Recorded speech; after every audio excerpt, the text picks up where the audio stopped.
Good morning and welcome to Friday. It is day 125 of our Jesus on Every Page reading plan, and I am Karina Knott. I'm one of the members of Session here at Hope. So welcome. Today we're going to talk about 1 Kings 5, 2 Chronicles 2, and 2 Thessalonians 3. This chapter is all about preparation, specifically King Solomon's preparations to build the temple in Jerusalem. It's a pivotal chapter because it sets the stage for one of the most significant undertakings in Israel's history, the construction of the temple, which was meant to be the dwelling place of God. But before Solomon can get started, there's a lot of groundwork to lay. The first part of the chapter is really about Solomon's diplomatic relationship with King Hiram of Tyre, a neighboring Phoenician city-state. Hiram and Solomon are actually allies. They have mutual respect for each other.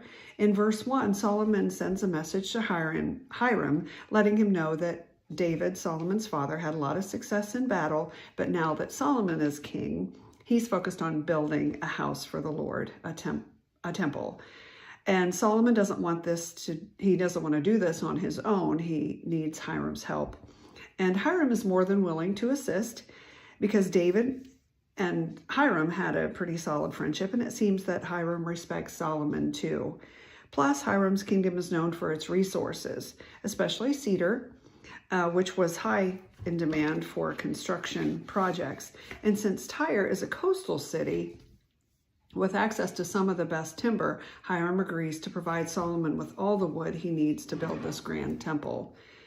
So this is a good example of cooperation between kingdoms. We see Solomon's diplomatic savvy right from the start. He's not just using force or power, he's building alliances and securing the materials needed for this massive project. And Hiram's not just sending wood, he also provides skilled workers, craftsmen, and laborers. So this is a joint venture in many ways, with both sides contributing. Now, if you think that building a temple for God in the ancient world was going to be a small, simple thing, it's not. Solomon is not aiming for some little chapel here. He wants to build something magnificent. The text doesn't give us a lot of detail, but we know that it's going to be huge and beautiful and intricate. Solomon assembles a workforce of tens of thousands of men. He organizes this massive force with between 30,000 men and 150,000 men into shifts. Some are cutting the timber, others are quarrying stones, and then there are those overseeing the workers. It's like one of the big construction projects we see today, except it happened thousands of years ago. It's also worth noting that Solomon doesn't just rely on his own people. He hires foreigners, specifically from the land of Gebal or Byblos, which is now part of modern-day Lebanon, who are skilled stone cutters. And this is important because the temple is going to require precision craftsmanship. Nothing too shabby about this. Solomon also sets up a whole system to oversee the work. He sends a trusted official, Adoniram, to manage the labor force, ensuring that everything runs smoothly and that the workers are paid for, in this case, fed and housed appropriately. Moving on, let's talk about the materials. I mentioned cedar wood from Tyre, but it's worth highlighting that the stones used for the foundation for the temple were also incredibly important. These weren't just any stones. They were specifically quarried and prepared with extreme care. The idea was that the temple had to be perfect.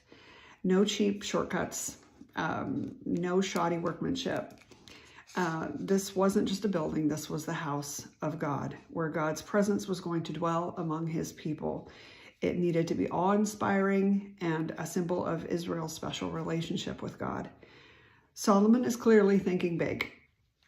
He wants to make sure everything is done right, which is why he's putting so much effort into gathering the best materials and the best workers.